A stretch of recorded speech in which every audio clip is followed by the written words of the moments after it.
রবীন্দ্রনাথের দেশে, বঙ্কিমচন্দ্রের দেশে, রামমোহনের দেশে, বিদ্যাসাগরের দেশে, সুভাষ বোসের দেশে বাবা ভাড়া পাওয়া যাচ্ছে, এটাও তো একটা অভিনব দৃষ্টান্ত।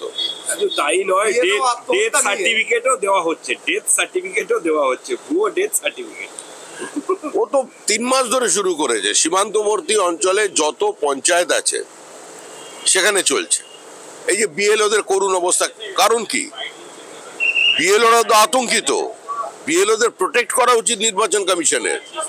বিএলওদের ভয় দেখিয়ে ফলস সার্টিফিকেটকে, জাল নথিকে আপলোড করতে বাধ্য করা হচ্ছে। আর কিছু জায়গায় তো আত্মহত্যা যদি বিএলএ করে, কার জন্য আত্মহত্যা করছে?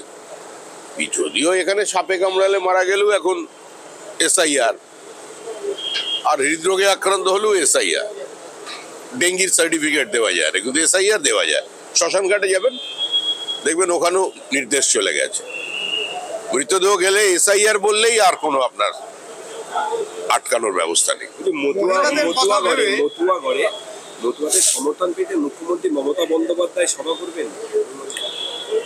দেখুন, মুখ্যমন্ত্রী তো অনেক জায়গায় সভা করেছেন। মতুয়াগড়ের একজনকে রাজ্যসভায় পাঠিয়েছেন, আরেকজনকে বিধায়ক বানিয়েছেন। মমতা বন্দ্যোপাধ্যায় নিজে মতুয়া হয়েছেন।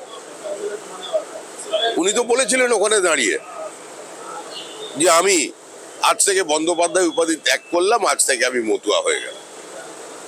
তা উনি তো মতুয়ার প্রতিনিধি।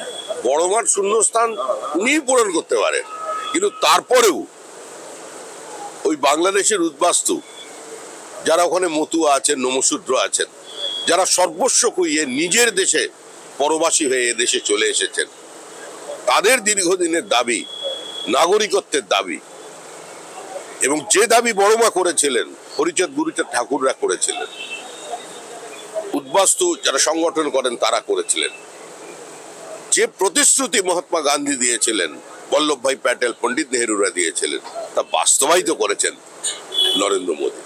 স্বপ্ন কংগ্রেস দেখবে, স্বপ্ন সারা ভারতবর্ষের অনেক নেতা দেখতে পারেন, বক্তৃতা করতে পারেন, কিন্তু সেটাকে মাটিতে নামিয়ে আনার ক্ষমতা যার আছে তিনি Narendra Modi.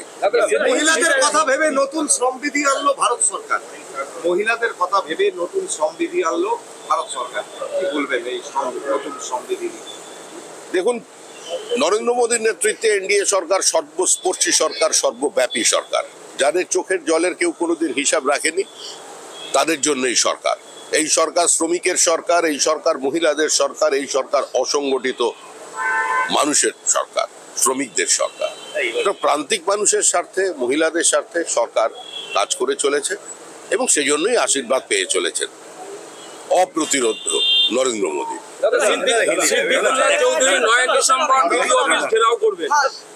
Siddiqullah Chowdhury 9 December BDO office ঘেরাও করবেন, কেন এসআইআর নাম বাদ যাচ্ছে সাধারণ মানুষ? আরেকটা ফ্রন্ট খুললো, ভালো কথা। আন্দোলন করবার অধিকার প্রত্যেকের আছে। কেউ যদি আন্দোলন করেন, আমরা তো তৃণমূলের মধ্যে তাদের উপরে ঝাঁপিয়ে পড়তে পারি না। সারা ভারতবর্ষের সব জায়গায় আন্দোলন হয়, কোথায় প্রতিহত করা হচ্ছে?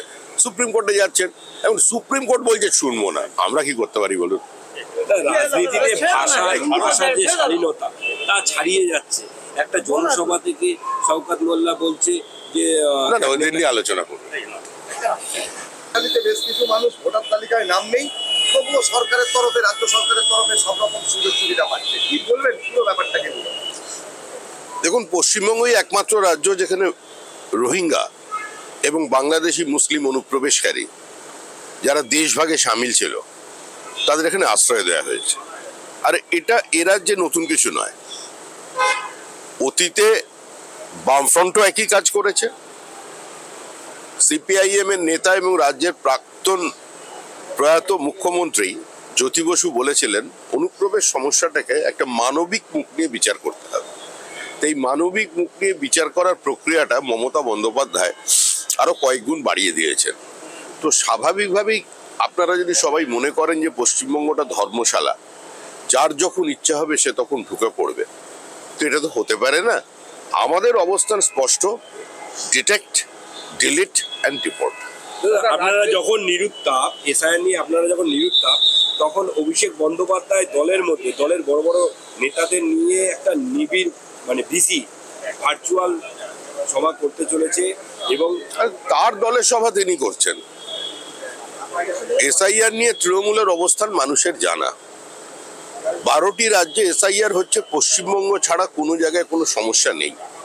বিহারে নির্বাচন হয়ে গেল, এসআইআর হলো, বিরোধী দল হিসেবে আরজেডি সেখানে সম্পূর্ণ সহযোগিতা করেছে এবং পার্টিসিপেট করেছে নির্বাচন কমিশনের সঙ্গে।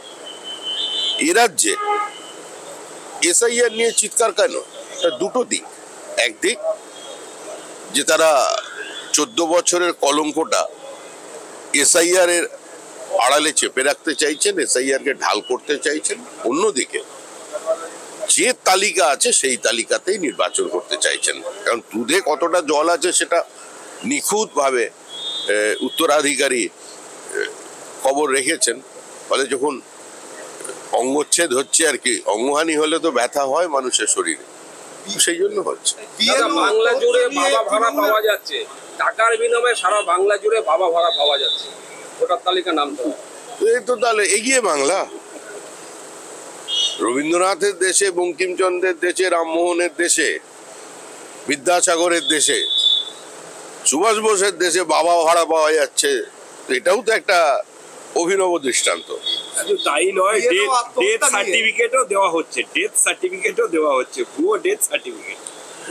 ও তো 3 মাস ধরে শুরু করেছে। সীমান্তবর্তী অঞ্চলে যত পঞ্চায়েত আছে সেখানে চলছে। এই যে বিএলওদের করুণ অবস্থা, কারণ কি? বিএলওরা তো আতঙ্কিত। বিএলওদের প্রোটেক্ট করা উচিত নির্বাচন কমিশনের। বিএলওদের ভয় দেখিয়ে ফলস সার্টিফিকেটকে, জাল নথিকে আপলোড করতে বাধ্য করা হচ্ছে। আর কিছু জায়গায় তো আত্মহত্যা যদি বিএলএ করে, কার জন্য আত্মহত্যা করছে? যদিও এখানে সাপে কামড়ালে মারা গেলেও এখন এসআইআর, আর হৃদরোগে আক্রান্ত হলেও এসআইআর, ডেঙ্গির সার্টিফিকেট দেওয়া যায় না, কিন্তু এসআইআর দেওয়া যায়। শ্মশান ঘাটে যাবেন, দেখবেন ওখানেও নির্দেশ চলে গেছে। মৃতদেহ গেলে এসআইআর বললেই আর কোনো আপনার আটকানোর ব্যবস্থা নেই। মতুয়াদের সমর্থন পেতে মুখ্যমন্ত্রী মমতা বন্দ্যোপাধ্যায় সভা করবেন। দেখুন, মুখ্যমন্ত্রী তো অনেক জায়গায় সভা করেছেন। মতুয়াগড়ের একজনকে রাজ্যসভায় পাঠিয়েছেন, আরেকজনকে বিধায়ক বানিয়েছেন। মমতা বন্দ্যোপাধ্যায় নিজে মতুয়া হয়েছেন।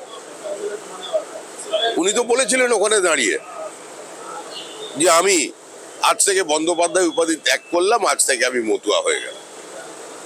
তা উনি তো মতুয়ার প্রতিনিধি, বড় মাঠ শূন্যস্থান উনিই পূরণ করতে পারেন।